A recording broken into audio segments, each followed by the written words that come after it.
Okay, so welcome you all in a Bahujan Scholar online series, how networking can significantly improve your research and career outcomes.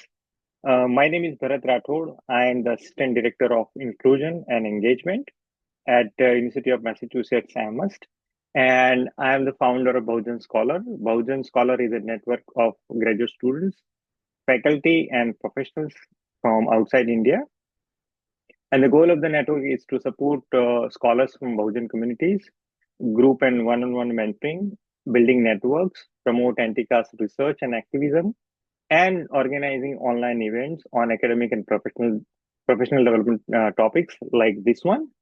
And uh, please mute your microphone, and I'm going to post a feedback survey in the chat box. So please give your feedback about the event and what kind of events you would like to participate in. And in chat box, please write your name, where are you, place, and your discipline. So that will help us in terms of conversation and connecting with each other. So I would now introduce my two wonderful friends and panelists, Professor Sangeeta Kamath. So Professor Sangeeta Kamath is a professor of international and comparative education at the University of Massachusetts Amherst. She specializes in interdisciplinary and critical analysis of globalization, neoliberalism, and education with a regional focus on India. Her early work is on education, social movements, and community-based organizations that resulted in seminal contribution to the field of NGO studies. Her book, Development Hegemony, NGOs and the State in India, is an ethnography of the dynamic of NGOization of grassroots social movements in Western India. She is principal investigator of the project and a lead author of the report Inclusive Universities, Linking Diversity, Equity, and Excellence for the 21st Century, 2018, funded by India-US Foundation, and the co-author of the report, Profiting from the Poor, Multinational Investment in Law Schools in Hyderabad, India. And the second panelist is my friend Devdatta Chakrabarti. We call it shortly Deb, like American version of Devdatta. So Devdatta is a PhD candidate in sociology at the University of Massachusetts Amherst. Her research focuses on transnational authoritarian politics and youth mobilization from an intersectional feminist perspective that is rooted in understanding of how caste operates in Indian diaspora in the US. As a public sociologist, she is involved with multiple US-based South Asian advocacy groups.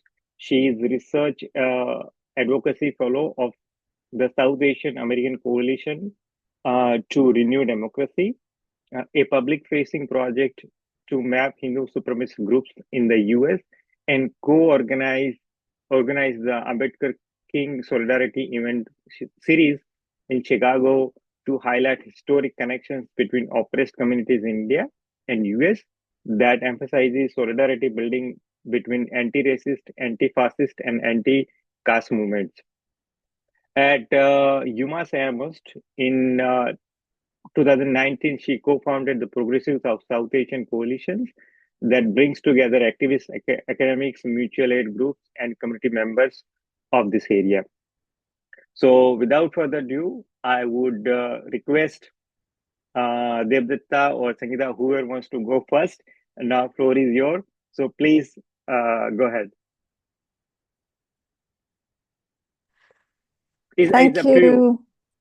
Yeah, we did confirm before the webinar Okay. to say, Thank you. who's going easy. first? And I guess as the senior person here, I get the privilege of going first. And thank you, Bharat, for doing this, for organizing this. I mean, for actually now, I don't know, over 2 years, the Bahujan Scholars Network, the mentoring these webinars. I mean, it started almost like 4 years ago, but like it picked the pace since the last 2 years. Yeah. Yeah. It's great, and it's wonderful to see such an extensive network of people here. There's always already networking going on when I'm seeing on the Zoom call with all of you joining this.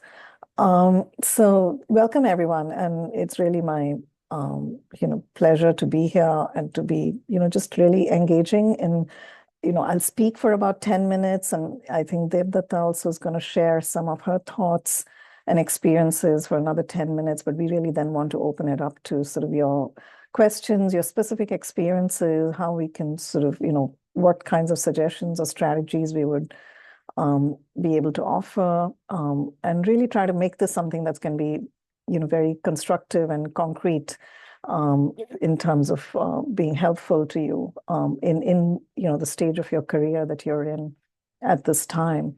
And I also see people who are sort of in Europe and the US. I also see several people who are in India doing their PhDs. And so again, the context and the kinds of situations you're experiencing and the possibilities and potential of a networking is also going to then be, different in each. So we want to really be able to be helpful to all of you here. So we want to leave time for your questions and sharing and what kind of help you're looking for, what kinds of challenges you've faced very specifically, and what the network that Bharat has set up, like how can it actually be helpful even beyond this one particular webinar. So thanks so much for joining. And thinking about this, I never really thought about it as networking. And I did come as a PhD student to this country. All my education was in India before this. And then getting into a, faculty position was totally, totally new. Really not, and there's not much that really prepares you for this.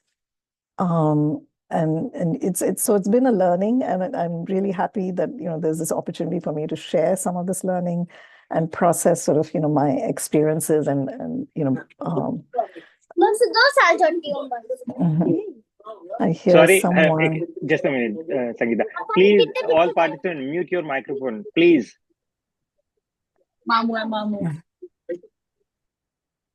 And Bharat, are you able to mute as host? Yes, go ahead, please. Okay, so the way in which I have approached networking is really about building a community of scholars. How do I build my community of scholars? Because one is that, I think research work, the PhD process, being a faculty can be a really overwhelming, intimidating, and isolated kind of process. It's it's quite a you're sort of on your own, and your topic is so specialized, and it's sort of your own. It's something that you have sort of developed and crafted. And so for me, it was always approaching this from a point of view. I really didn't really think about it as I didn't give it the label of networking, but really about constructing and building my community of scholars, right? And who is my community in terms of who would be who are like-minded, who are doing similar work, interested in similar work, both at sort of, my peers, but also at the senior level, who's been out there doing some of this work, whose work has sort of inspired me, and then really reaching out and building that, building a set of sort of your own community of scholars that you can be in conversation with, engage with, or read and reach out, and they can read your work, right? So one of the things I would really, really urge, in terms of networking, is to really think about it as building your community of scholars, and which means then reaching way beyond your institution, reaching beyond your department, and reaching beyond your, even your region and country, right? And building those networks. And because of the kind of technology we have, which I really did not have in my time, I find that, there's so much more in terms of building an expansive network that's in really different time zones and, different institutions. And one of the things I would really urge you to do is, also is that to build your community of scholars, it means you have to share what you write, right? You can't keep it to yourself. So it's not about sort of saying, writing to them and saying, I'm interested in this topic. This is my area of focus, but you don't share like a draft or something that's a working paper or something about, a chapter of your dissertation, some kind of a conference paper. Like if you don't share, then you're not sort of taking that, taking it to that next level and really trying to get that person be part of your network, right? And be invested in you. So one is like so that's why when I think about it as, building a community of scholars, it's also building sort of people who are going to be invested in your success, invested in your work, right? So it's not just, oh, they know you or you know them, and it's kind of a hi, hello kind of thing, or you sort of see them at conferences, but how do you build that, where they're invested in your career, and your research progressing and wanting to help you, right?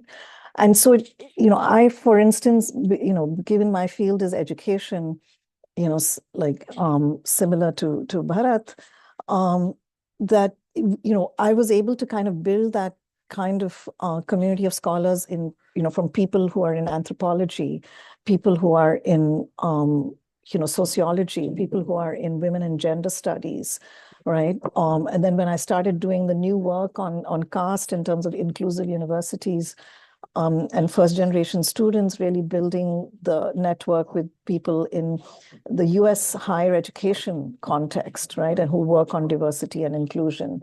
Or building, with Afro-Am studies departments and scholars who are working on race and trying to build those kinds of connections and bridges and conversations and getting them interested. So you're both educating people about your work and your area of interest, and you are creating a kind of community from which you're then constantly learning and expanding and deepening your own research and engagement, right? And so really not to think of it in very narrow disciplinary terms, not to think of it in narrow institutional terms, and to really think of it in, across disciplines. You'll be really quite, amazed to find people who are actually working on a similar topic, and bringing kind of like maybe a new angle or a new methodology, but who are in a very different discipline. Right, which really then enriches your work, and they also, for them also, what you're offering is something fresh and new, and they then become much more linked and invested in sort of seeing your work progress, but also then it generates kind of collaborations, right, in unexpected new ways. Now the thing is, we all know that the academia is, yes, it is an elite space. It has much more. It's so much more easier for people who've, coming from, like, for instance, in the US, the white male, right, sort of context, they network with each other, and, often, and in the Indian context, it's the upper caste, right, upper middle class, affluent, who are maybe coming from other very professional or, intellectual backgrounds. For them, it's so much more easier to kind of move and belong in an academic space. For many, I think here on this call, and, in some ways for us also, even though I'm, I'm upper caste, coming from a middle class family, but again, I didn't have anybody in academia or, or anyone who had really been in this kind of situation doing a PhD or understanding even what a PhD actually entails. And so not really having any kind of, support or help from your own sort of personal or social network to help navigate, or family. So these are places where one has to then do, it's much harder, but it's, to build that community of scholars or to network, one always feels a bit of an outsider. Like, for instance, as a new assistant professor, I knew that my, white male colleagues were hanging out and socializing in a way that you don't really have an into those spaces, right? As a brown woman or as a brown man. Or they're getting together and, playing golf, right? And this is not your thing, right? And you've never really known how to do it. And so you really have to, in a sense, not let that sort of, really dishearten you or feel like, okay, you don't really have a space, but because there are always others who don't belong. There's always others in academia who don't belong, who feel like the imposter syndrome, who feel margin, who are in the margins, and you have your work is, and that's part of the, this academic work and scholarship is also political work, right? So part of it is then, linking with those who are, so I would, it would be other colleagues who are also international or who are also been immigrant or also brown and black, right? Queer. And so building, and so building that as your social space, right? So it's also both the intellectual and the academic, but sometimes it's also just building friendships becomes really important to sustain in this field, to be able to kind of also then be able to, so they're not immediately sort of on your working on your topic, but they are connected to other institutions. So things like, trying to strategize about like, publishing in which kinds of journals or getting a recommendation from a certain thing for a certain grant or a fellowship or a position or job. Those friendships and are also then, and creating those kind of social bonds or friendships becomes very important as well to navigate the space. And so, one is to always know that, yes, there are others who also are sort of, are on the margins or who are not, don't see themselves as really belonging in the academic space. And then there are ones who are, always senior like that, who one would reach out to, that I would reach out to help navigate them, right? The academic space.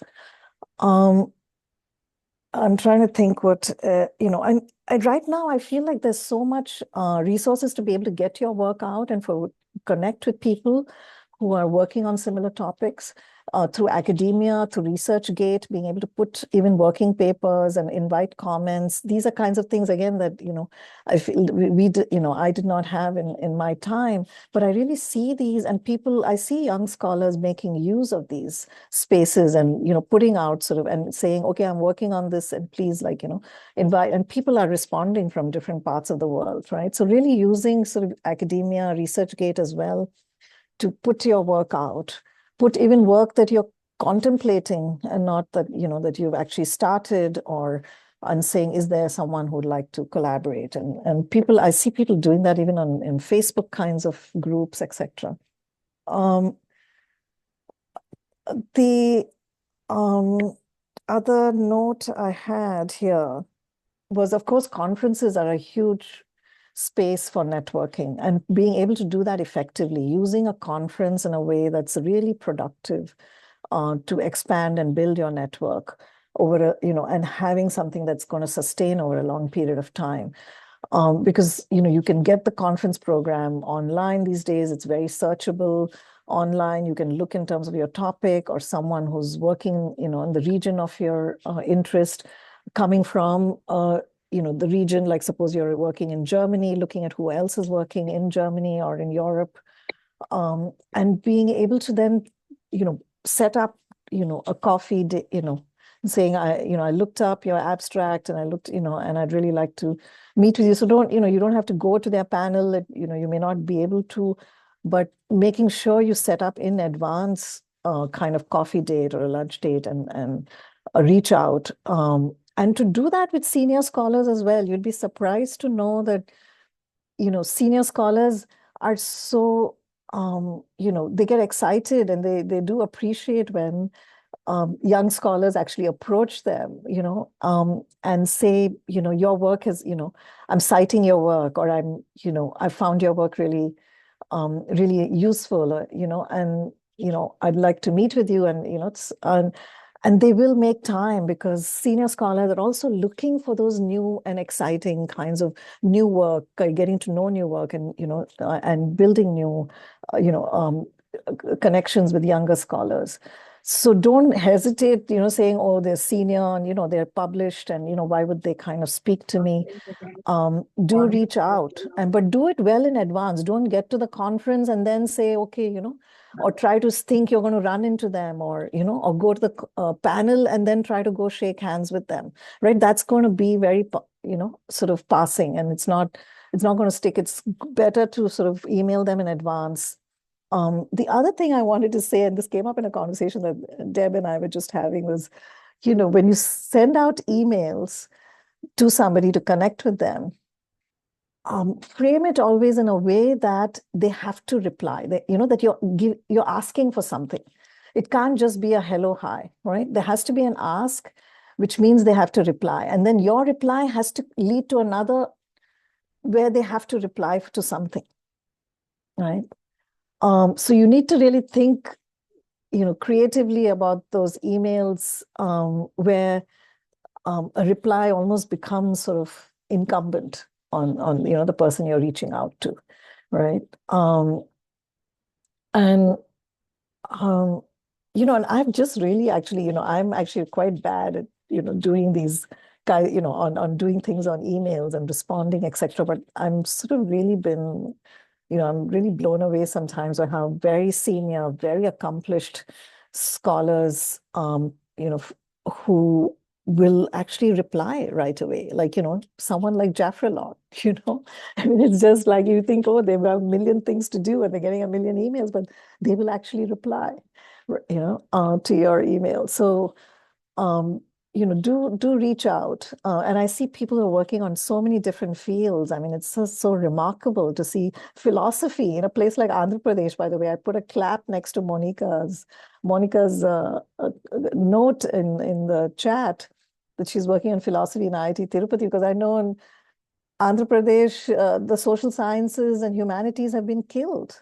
And it's all about the STEM and engineering and medicine. So, kudos to you, bravo, like that you're, doing a PhD in philosophy, and there will be people who will be interested, in that you're doing this work, other philosophers in, the US and Europe, right? So do reach out, I mean, and including in India as well, because it's kind of almost like these are some fields that are,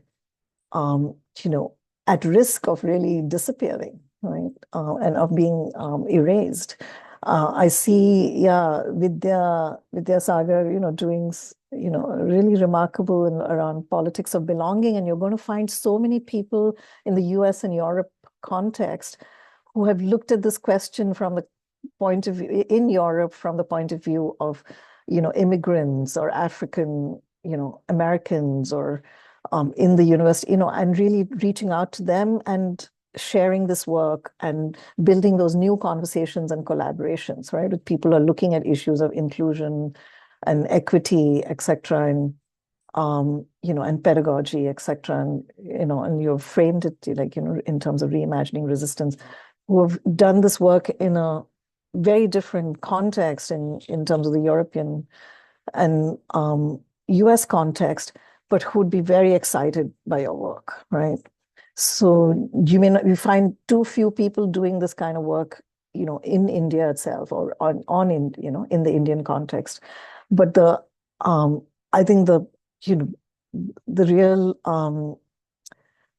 I mean, the amazing sort of, I think, and what's so exciting about the academic space is really building those comparative and more international kinds of conversations that can be very generative and can lead to sort of new projects and new work, right, beyond the PhD. I see, someone who's doing work in social work, in astronomy. Again, there's people doing really great work. I mean,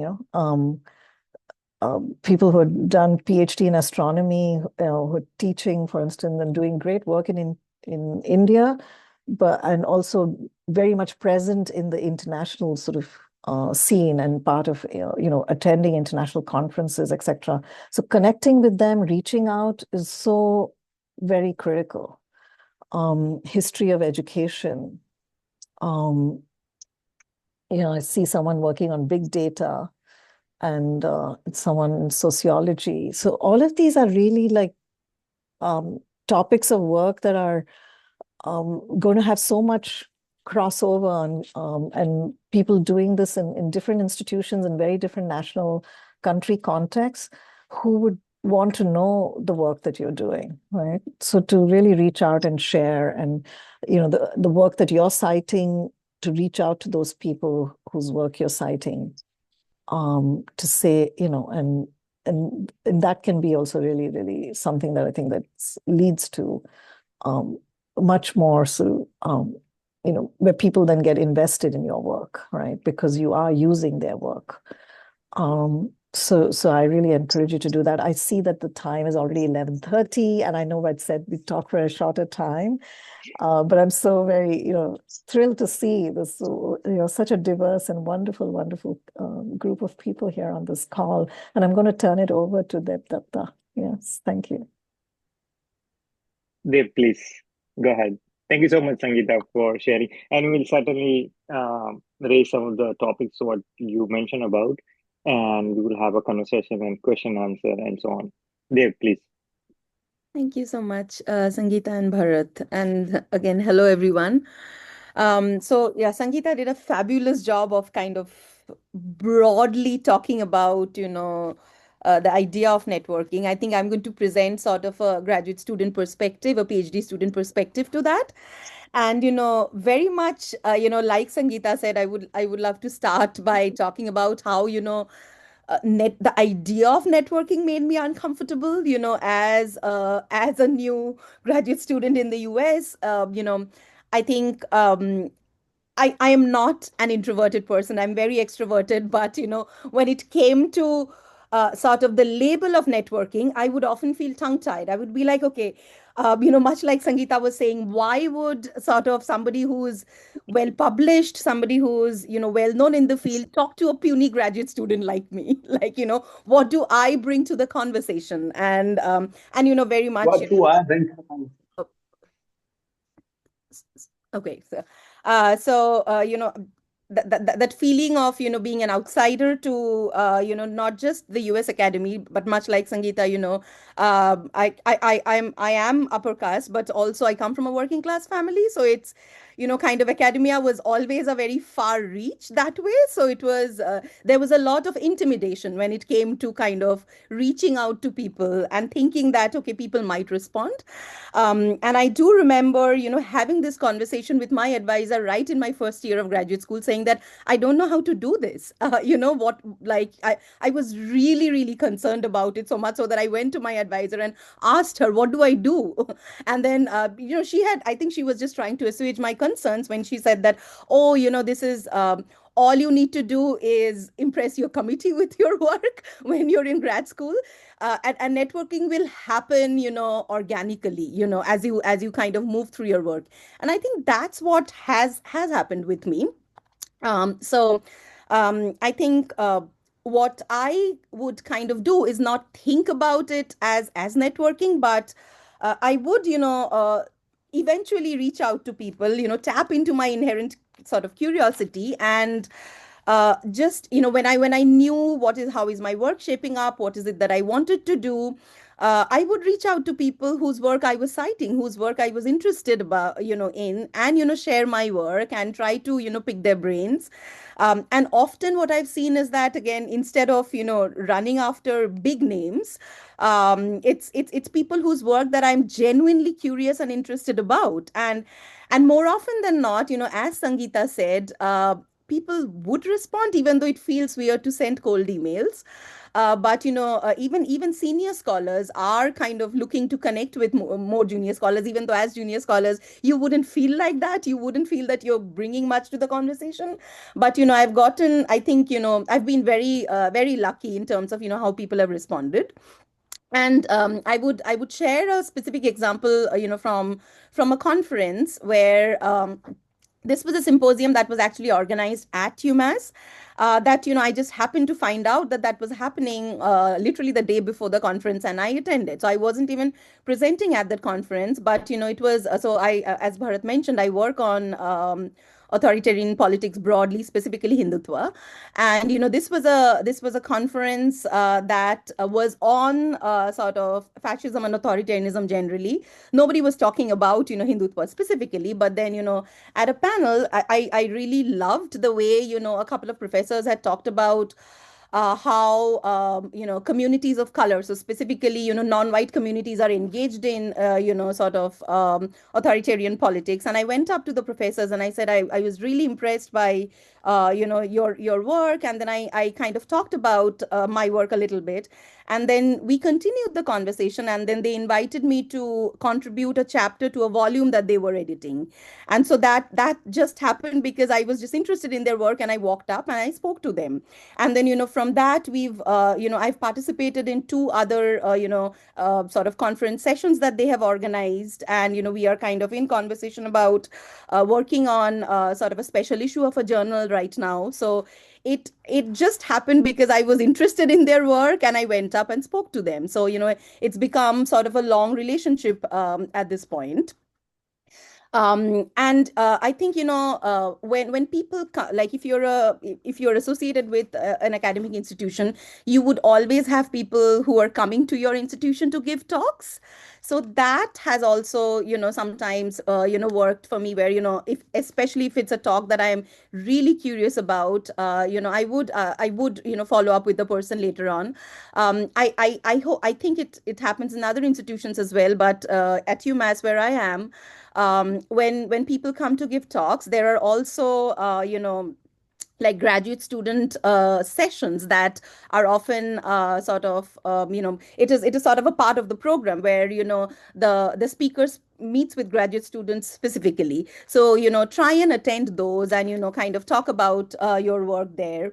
And I have also seen that conferences often have mentoring events where a senior academic would sort of be paired up with you, and all you have to do is you have to kind of fill up a form and say this is what my interests are, and there are people who are doing that matching. I have done that, as I have organized those as well, and I have been a part of those as a mentee as well. And sometimes relationships kind of take off from there.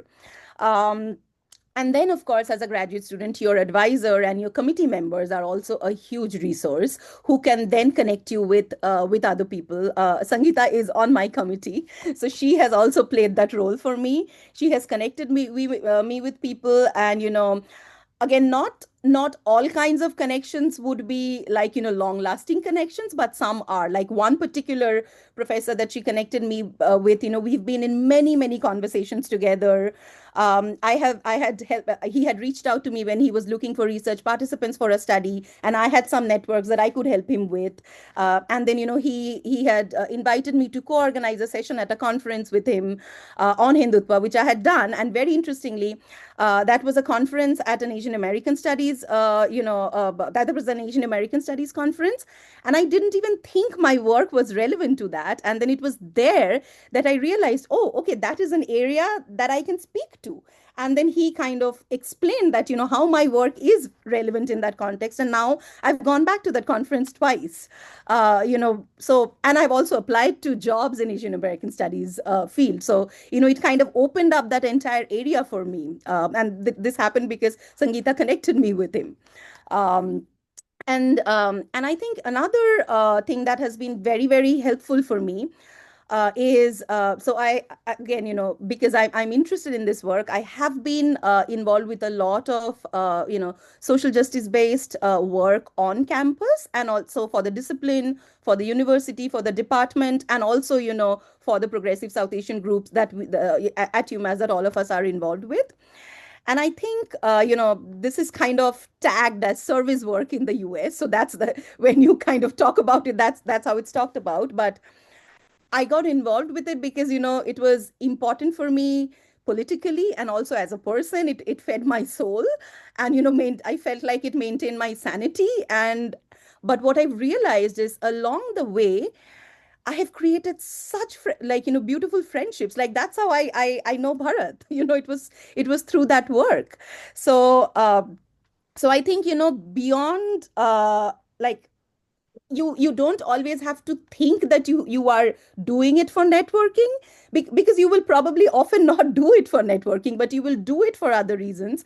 And networking happens along the way, it happens organically. So kind of the end goal doesn't have to be networking, but it'll kind of happen.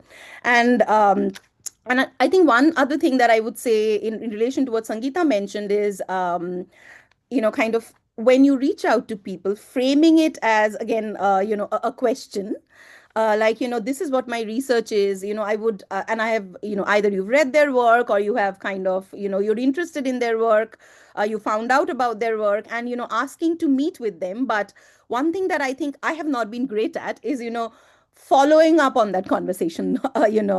So after you've met with them, in some cases I've been able to follow up, and those are the ones that have lasted and become long lasting relationships. But in other cases, I think sending that email, kind of having a draft email, and kind of working on it a little bit, tweaking it and sending it off after you've had the conversation, I think that's what helps sustain the relationships. And then, if that kind of becomes something else, like whether it's co-working, or co-writing something together, or organizing something together, then of course, I think if you have done that once, then it does become a solid relationship as such. But again, knowing that not all connections that you make will be that, and that's okay. Like, we do not need to have 50,000 connections. We need to have, a bunch of solid connections, which creates what Sangeeta said is our community of scholars, people whose work you can support and who can support your work as well. And I think, maybe this is the last thing that I would say before we, kind of do a conversation is, I think reframing this idea, like beginning, from this idea that, okay, I'm so small, like, what can I contribute to, thinking that, you also have your networks that then might be helpful for, even somebody who's been in the field longer than you. So for example, this professor that I talked about, when he required, research participants who belong to a specific demographic, I was able to connect him with that. So, it was like a tiny contribution, but then, I was able to do that. And that made me feel like, okay, so all of us have little things that we can contribute to. It's not just thinking about, okay, what can I get from this relationship, but also what can I give to this relationship. And, also thinking about, sort of the bigger goal in that sense, where, not just thinking that, okay, how will this make my career better? But also, how would this make the political implications of my work better? Or, how will this relationship, again, because Bharat is there, how will this relationship lead us to getting caste included in the university non-discrimination policy? Or, maybe, talking to another colleague in another university who are, kind of dealing with that, and maybe sharing our strategies and resources with them.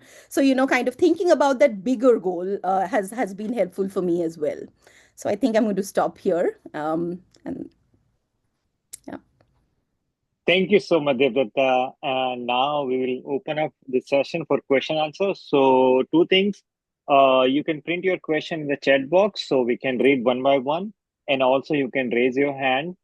So we will take your questions. Yeah, I have my own points, but I don't want to set a tone. So I would take it later on.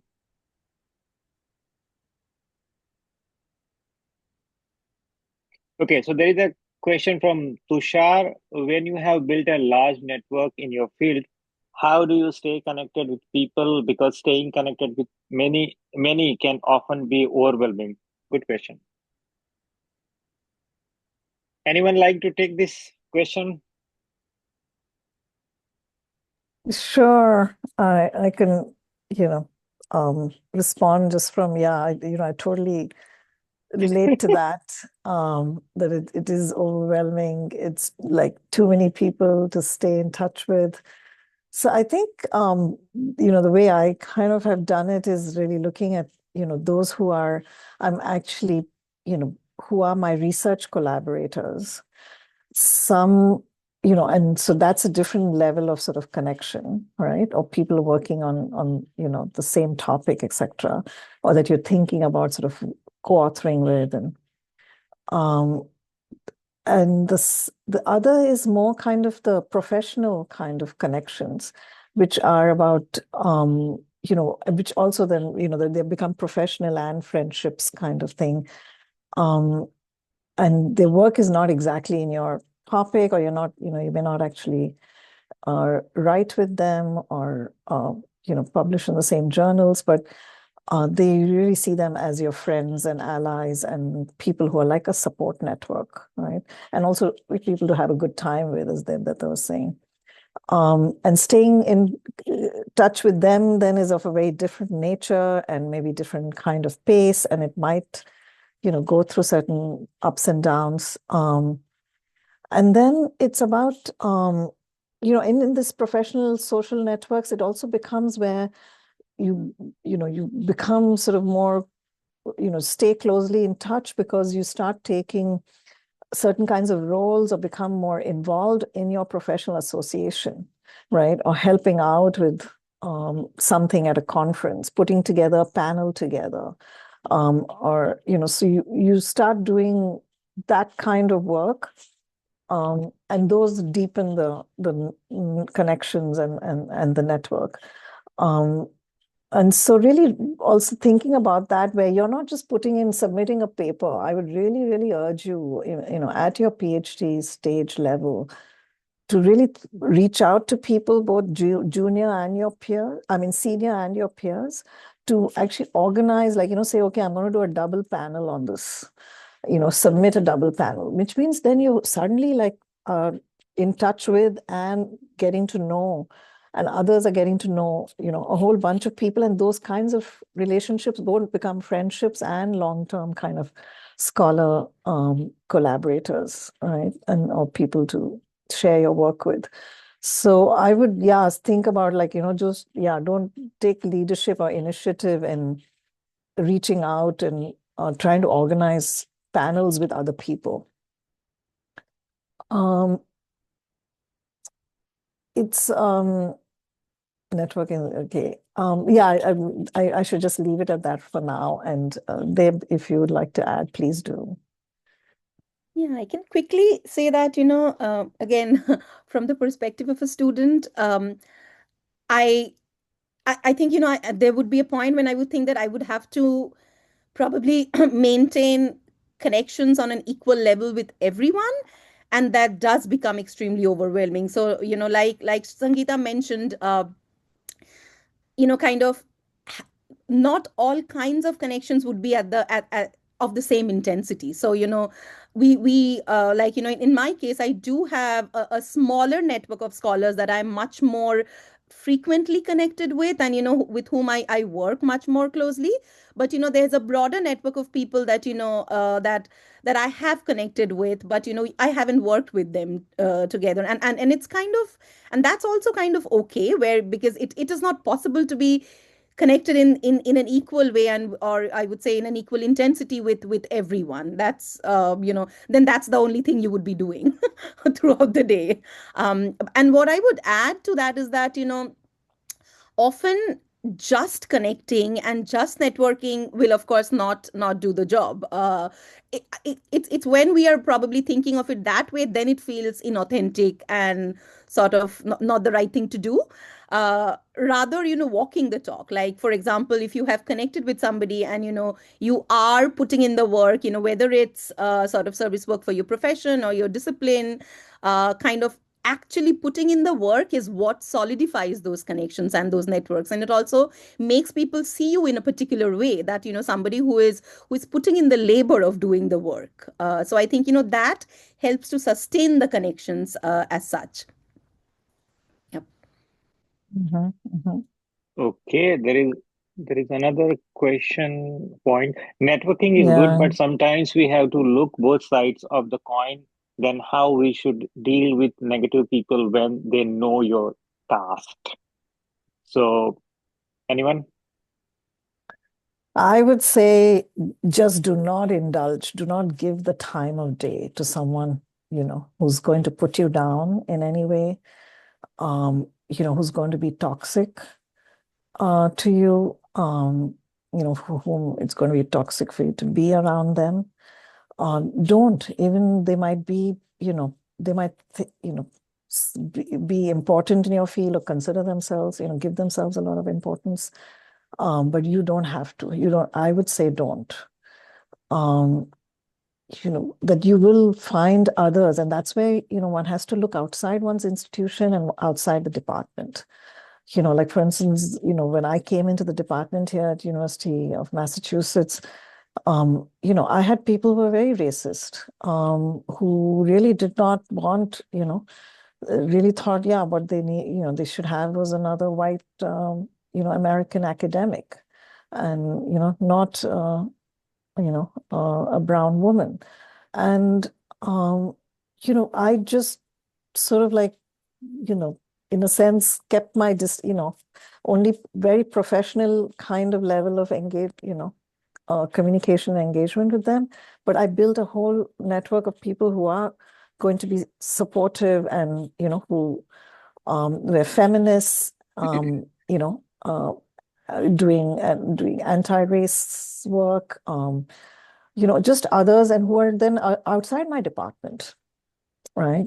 And so you can, always you can find people, and you can build a support system. And I would say, do not give the time of day or indulge people who are sort of going to be putting you down, because that's really harmful. I think academia already does a lot of harm to people, and we have to find ways to minimize and build a really supportive and someone who's going to really lift you up. Sometimes you don't have a choice, because we've heard so many stories of the advisor itself is casteist or terrible, right? Or not just someone who'll harass, I mean, different ways, like because academics also have their own mental health issues also, in the field. It's like, really, you can find the people with like just terrible, like issues of power, and authority, etc. And it's very important to kind of try and find the supportive advisor and mentor. And your official mentor maybe is okay and not really so super supportive or great, but as long as they're not sort of toxic and giving, really putting you down, okay, you can put up with them, because but then build a whole other alternative network. See, academia doesn't sort of, limit you in terms of the people and the places through which you can build, and, circuits through which you can build your network. And you should do that, take advantage of that. Yeah, I can add. Yes. Please. Again, drawing from what Sangeeta said, I was thinking, you might have heard this before, but I think it bears repetition that when somebody does that to you, it is not about you. It is about them. It is their issues that they are dealing with. It is their insecurities, their eccentricities, and power issues. Because if somebody who is in a position of power can sort of push down a junior academic, that says a lot about their personality, right? So I know it really does impact people, especially I think it impacts people at all career stages, but especially junior academics, because you're still finding your footing in the field. But it is very important to kind of remember that you did not do anything wrong. And we will all probably have these experiences. We already have had, some of us sure that, where people have been terrible. And sometimes it's like, little things like, oh, you've written to them like thrice and they haven't responded. Again, if that is the case, it's not always like, they're doing it out of some spite. People are genuinely busy. So kind of also having that empathy, like, people are busy, people are going through a lot. Academia is not an easy space to be in. It just takes and takes from you. So to kind of have that empathy as well.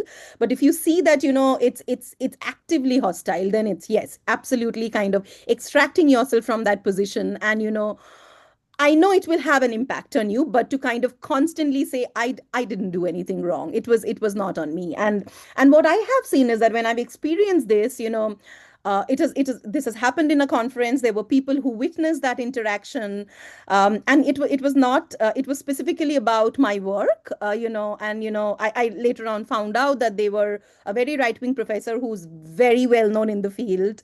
I actually didn't know who they were, so it was that actually worked for me. So I really pushed back when they said like very derogatory things about my research without knowing what my research was about. I pushed back hard, and people who witnessed that interaction really came up to me later on and said, we were very impressed by how you push back. But I mean, and it, when I found out who that interaction was with, I was really intimidated later on. But then I also know that, it was not about my work. It was about their politics. It was about them being, a person who supports the Hindu right, that sort of garnered that kind of a reaction from them. Who said that, anyways, I'm not going to go into the details, but Mhm. this is probably more common than we realize, and it'll happen at spaces when you don't expect, but to kind of maintain your sanity and peace of mind when that happens is very important, I think. Thank you. Okay, we have two more Thank you, Deb. That questions. was such an excellent point. Yeah, it's not about you. So don't sort of don't get into a self-doubt cycle and questioning yourself. And don't let others push you out of academia. That, as if you don't belong, that you do. And, just, know that it's about them. And you're not into changing everybody and reforming them. You don't have to build that great relationship. You just have to make sure that they're not going to be impacting your work and you can do what you want, and you have to build an alternate support system. Yeah. Okay, there is another question. I don't know the name. There is one plus. How to reach those people who may be of help but happen to belong to some other identity, special in respect of caste and ideology, because given the scenario that is taking place in the academic spaces in Indian, it becomes necessary to do so provided they are on the same authorities of power. Yeah, I feel like, again, when I think about what is happening in academia today, and my own experience, I mean, it's not like there wasn't this kind of racism or right wing happening, but not the way it is now with the whole state sanction, right? And the whole sort of state sort of support. We are seeing right-wing people and professors and staff and administrators, leadership, being put into place. But it's really, it is a crisis. It is a crisis of higher education, and we're seeing that happening in the U.S. It's happening in parts in Europe. That space for doing maybe progressive, anti-racist, anti-caste work, critical work, is definitely shrinking. So this becomes even more a critical time to find our allies among one another. This kind of a space, what Bharat has created, becomes so vital and critical. And we have to find ways to kind of actually, beyond this webinar, to find ways how we can be a support system to one another, because this is it's kind of survival mode now. And to survive, we're going to need to kind of really build, sort of, really close and more interdependent, more, being able to offer support to one another is going to be very, very crucial. And so, it would be great. We can think, strategize, and think what could we do in terms of even a follow-up, what kinds of ways, in terms of a writing group, a reading group, other kinds of ways to help, in terms of, publishing, trying to get your pieces out in the right kinds of journals, all that, how much, whatever kind of experience, expertise, and networks we can leverage through these, kinds of spaces, we need to do that, because it's going to be very hard to survive in this period. And yeah. Okay, there is, please. Yes. I was thinking, this question of identities comes up so often that, when I think about it, I also think, how, while thinking about, how, in the present context where there is sort of a rightward shift in many places of the world, including definitely in India, and in the US as well. We like identities are central, but I think what is really important to also think about politics, because it is not just, for example, if because say, for example, if you belong to the Dalit community, it is not natural, it is not always given that another person who is Dalit will have the same politics as you. So kind of being aware of that. And I always remember this really great quote from a Black feminist sociologist, Ruha Benjamin, who talked about how she was addressing other Black students when she said, Black faces in high places will not save us.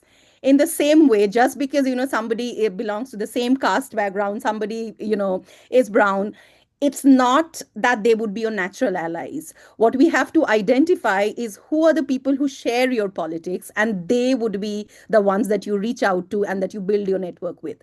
Because this thing that I described was from another brown professor. So the experience that I had at the conference. So the kind of being aware that it's more about politics than just about identity, I think, is very important while we think about how do we navigate this moment especially. Yeah, That's all. and quickly, I would also, before we go to next question or comment, I would add what Sangeeta and Devdutta said. That's very, very important to understand your politics and the politics of other people with who you want to build a network. And the perfect example is that we are here, myself, Sangeeta, and Devdutta. And over the last couple of years, we built a fantastic anti-caste platform here at UMass campus, and we achieved significant milestone one after another. So that's I'm trying to say that you need to understand the politics of the networking, and certainly about where is the boundaries, right? Without knowing the boundaries, probably you can't build that network and you can't maintain, because maintaining you can build the network, but maintaining is another kind of very, very important part of the network. So let's go to second one. Mahendra Kumar, I recently completed my PhD in India. I felt left out from my peer group. My contemporaries have better academic network. They are publishing well and earning better. I'm Dalit and first generation learner and belong to a deprived region in India. What can I do to build my network? Honestly, before you start, I would say that, as Sangeeta mentioned, that that's the precise reason I have created this platform, and I want to build this network further. So people from marginalized section, they can build their network and they understand. And this series, basically, I thought long time ago that, we need to understand the significance of network, because I engage with so many students and young people from marginalized section. And honestly, many times this repeatedly happens with me, that I mention them, I connect with other people, but they do not maintain it. They drop the ball. So we need to understand that, whenever you get opportunity to connect with someone, please take it seriously, maintain it, take it forward, and so on. Anyone want to take that question? I'm also seeing, by the way, Aman's hand has been up for Yeah, a after while. that. Yes, after that. Yeah. Okay. I'm taking in a order. Okay, yeah. Um, yeah. No, the thing is that um, there's always going to be someone who's got better academic networks, connected better. Because, for instance, in the US, there's a whole sort of stratification and ranking of universities, right? Like I know, yes, I have colleagues who are from Princeton and, Yale University or Columbia, who are much better networked, right? Who are publishing better or earning. That's always, don't get into that comparative mode so much, right? Because there's always going to be people who are doing much better than you and are positioned, placed better. And that's the nature of the beast we're dealing with, is, the sort of graded, like hierarchical kind of, higher education sector and system. And so the thing is, you need to figure out, what is sort of meaningful for you in terms of a network that is going to support your work. And it might be one or two people, it might be three people, just, but who are really going to be invested in the research you're doing, in your success, in your progress, and really just, make that meaningful. That's going to be meaningful. Don't get in this comparative game at all, right? And then see how from there you're going to build. And it's always, of course, the important thing is you have to put your work out, right? You have to be doing and be able to figure out how you're going to get people to help you improve your work, make it better. But also like putting your, putting your writing out, getting, is going to be also very important to keep expanding those networks and presenting your work. Yeah, sorry, that's it.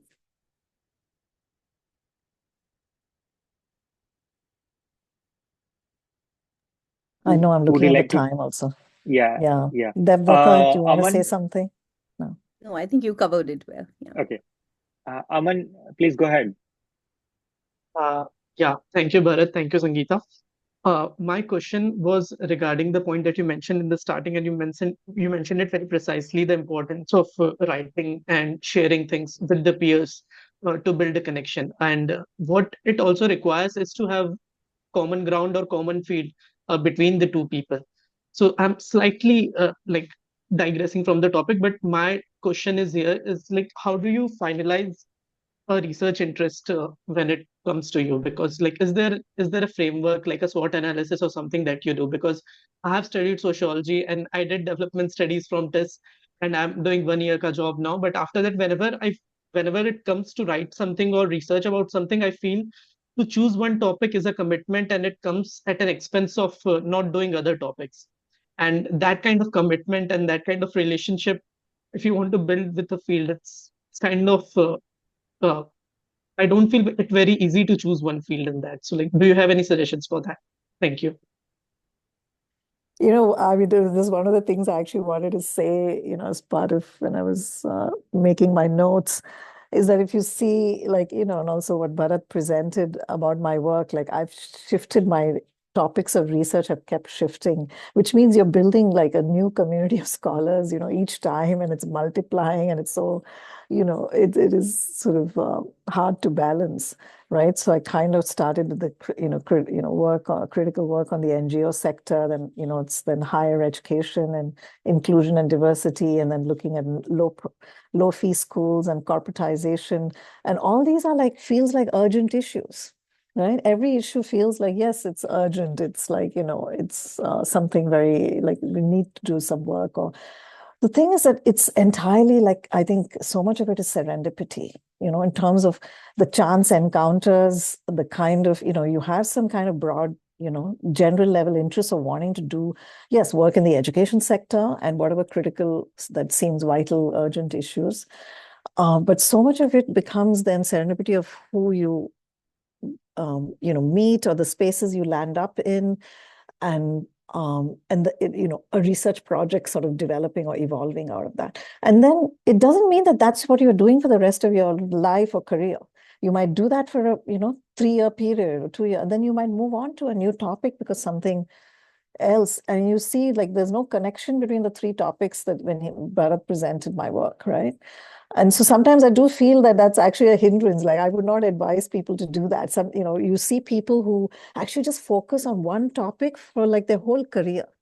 And they seem to be a whole lot more successful and publish a whole lot more because you've just sort of, gone on, go deeper and deeper into this just one single field.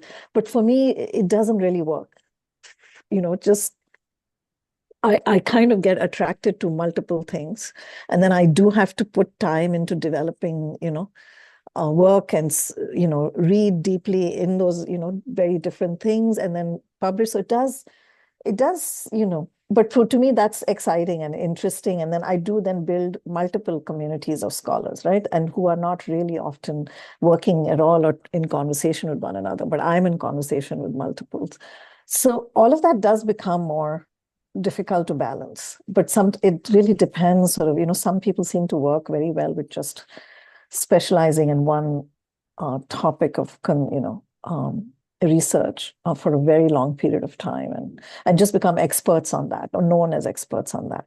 So you got to decide what works for you on that. Yeah. And a lot of it is also serendipity and who you encounter and meet with and get a chance to collaborate with.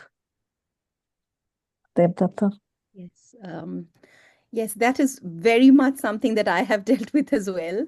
I came to the US with when you have to write your statement of purpose, what I wrote has nothing to do with any work I've done in the US so far. So I came in as a master's student, what I had done for my master's thesis, and then what I had done we have these different, area exams, comprehensive exams.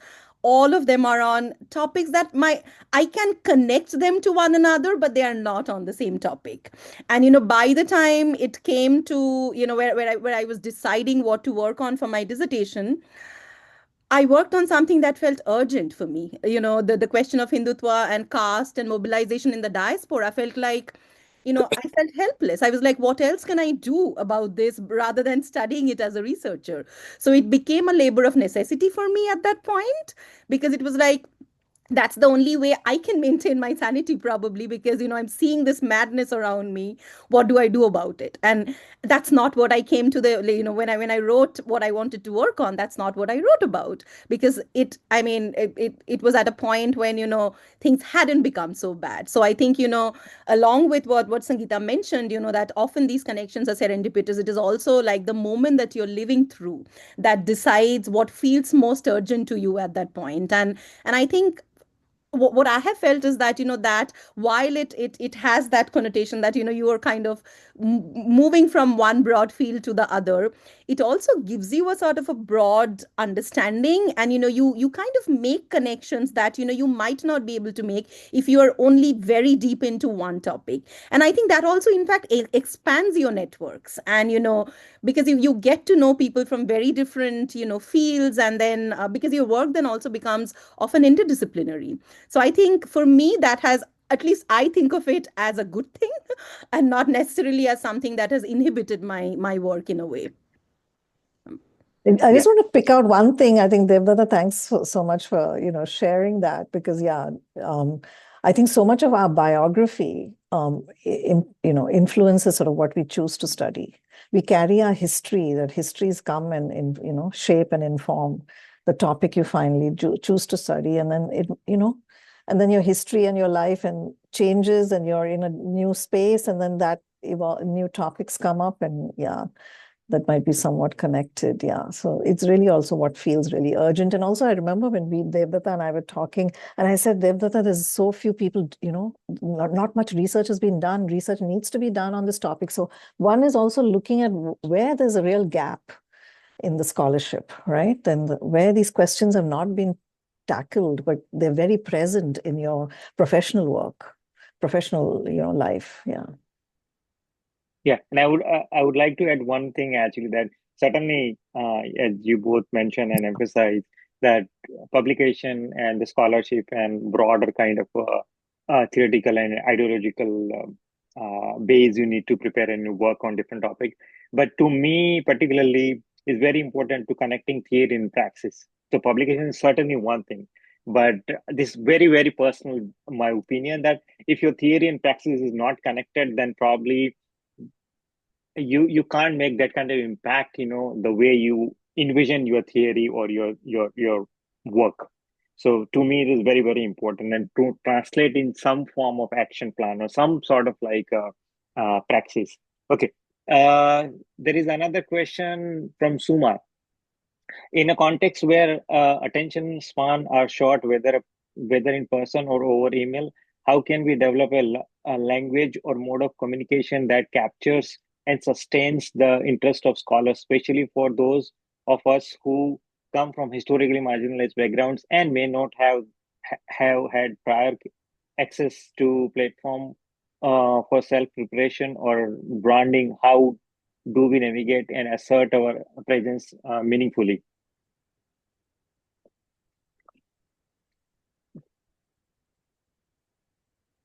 I mean, email, I would say yes. Use AI. Please use AI to craft your emails and frame your emails. Don't hesitate. And and you'll get better at it. You can really coach the AI to to write in a way that what you want to express also, and then you learn from that, and the AI will learn from you, and it'll be so don't hesitate to don't think about, because so much of times, like, yes, when English is also not one's first language, you have so much sort of like again, self-doubt whether you're expressing or writing it correctly, etc. So I would say use AI, have someone else look at your email if to see whether it's reading well, reading correctly, to reframe it. And you need good friends, who'd be willing to do those kinds of things for you.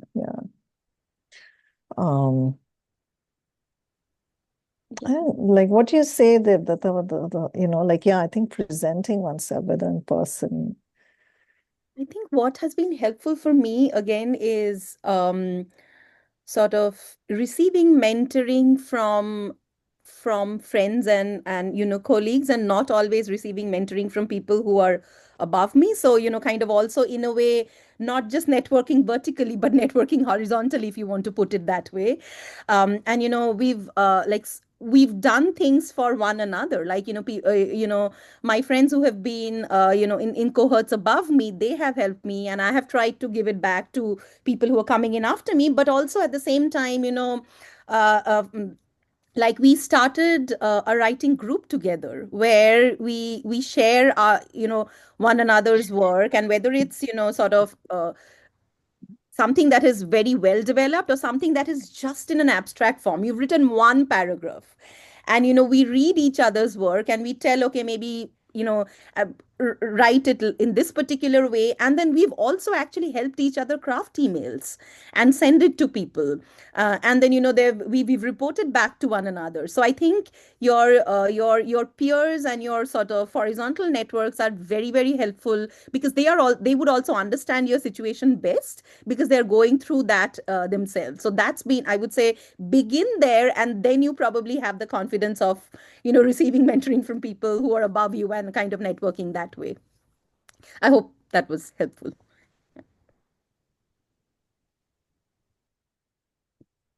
Yes, thank you. Yeah, I think if there is no question or comment, then we can conclude this session. Still, we have some time, so anyone wants to ask question or comment. And again, last point, I take this opportunity. This kind of platform, I again and again repeat to all the young scholars that this kind of platform is a perfect opportunity to connect and interact with each other. Grab the opportunity, build your connection, build your network, build your scholarship, and so on. Yeah, there is question. Anand, please go ahead, Anand. Yeah, thank you so much for this session. It was really nice. I have like one questions on this part. Most of the positive dimension has been tackled by this STEM resource persons. So I sometimes I feel while in the networking that okay, so particularly in the horizontal networking, like in the horizontal peer group, if I just sharing something, and some of the time I fear, what if my idea can be like theft and something can be happen. So how to like build trust? Okay, something I'm going to share in the writing part, and blindly I'm trusting on that person, and what if they just steal my whole work? So how you can tackle with this dilemma? Mm. Yeah, work being stolen, ideas being stolen. That's a real issue in academia. Yeah. I don't know. I don't, any of you, Bharat, Devdatta, have had any experience with this? Dev, go ahead then. I have experience, I have opinion. No, you should go ahead. Yeah, I mean, I'm also concerned about that, and I know it hasn't happened with me, but I know people that it has happened with, and I've seen the psychological impact that it has had, especially if they're junior scholars, and if it's more senior scholars who are doing that. Yeah. I mean, I also don't know how to answer that question, but yeah, Bharat, why don't you go Yeah, I ahead? mean, same. It's very difficult to answer this question or pinpoint bullet points. But the thing is that, I mean, if your question is more about horizontal mentoring, that might be a problem. But it might be the vertical mentoring also. You are submitting your paper, right? Somewhere, excellent paper. They reject, and then the same idea, same paper, same concept, stolen by other people, right? And this happened many times. I have read some of the article and so on. So, I mean, always there is a kind of a threat and possibility. So you have to uh, understand like how to frame it, how to put it, and how to try to. I mean, you cannot absolutely protect your work or idea, but you can try and protect your work.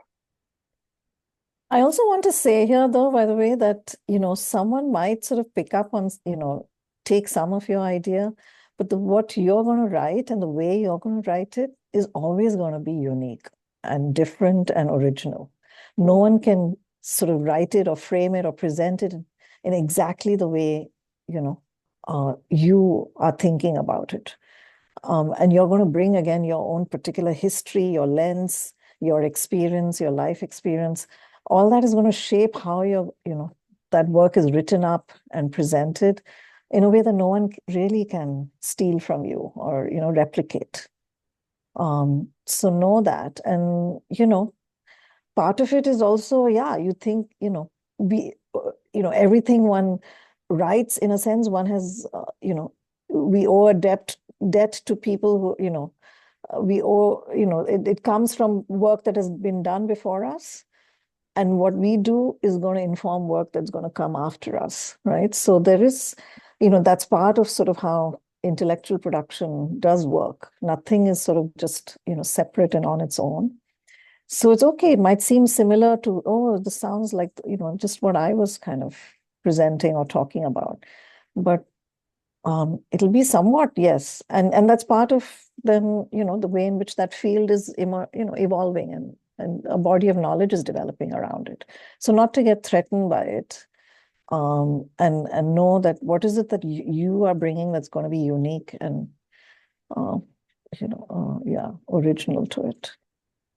Yeah, what Sangeeta mentioned actually reminded me of a conversation that I had with my advisor on this issue itself. Like there was this was a conference. I had read an abstract where they were doing something very similar to what I was doing in a part of my dissertation. And then in another symposium that I attended online, where they were presenting a part of an argument that I'm also making in my dissertation. And I was like, what do I do? And both of them are senior scholars. And again, it's not like they don't even know about my existence probably.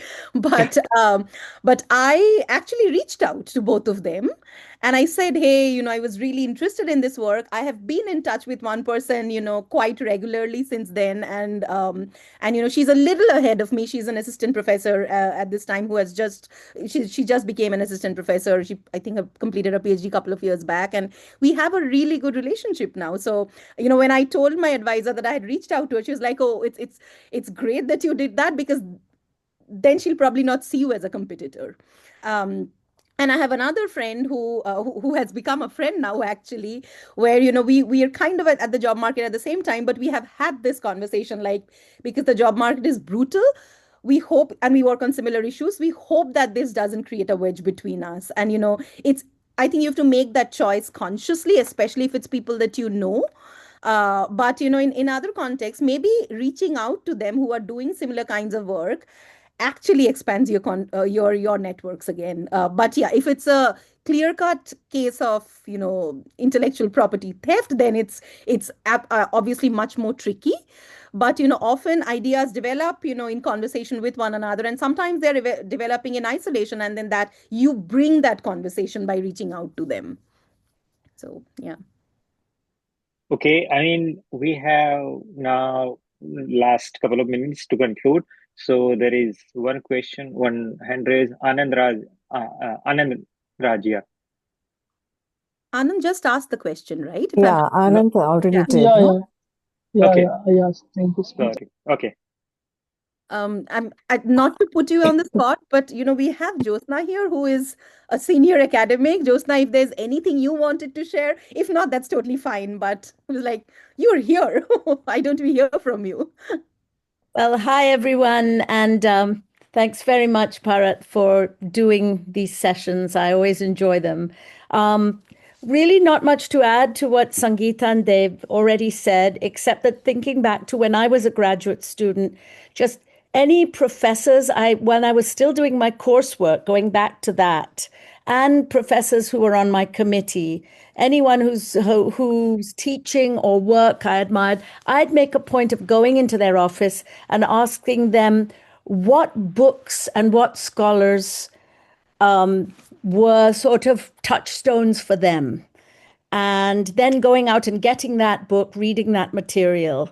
And that often led to things. And then, actually just reaching out to those people and, in the process of what Sangeeta called building a community of scholars.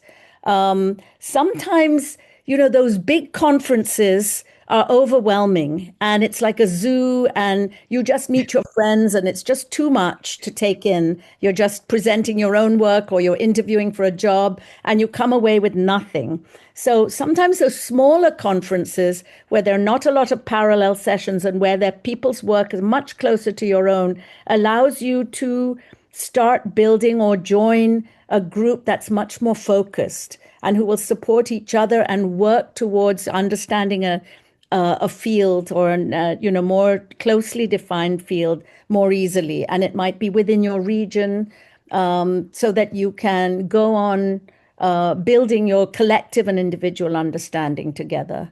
So that could be more productive than these massive conferences. That's all I would add. Thank you. Thank you, Thanks, Jyotsna. Jyotsna. So nice. Yeah. Nice to have you here. Okay, so I think we should conclude the session because this time is running out. So thank you so much, Dev, Sangeeta, Jyotsna, and other participants for joining this session. And we will certainly do this kind of more events. So please take out the feedback survey to give your feedback to us so we can plan our future events accordingly. And thank you once again, all, and bye. Bye. Thank you for organizing this and also for this platform. Thank you.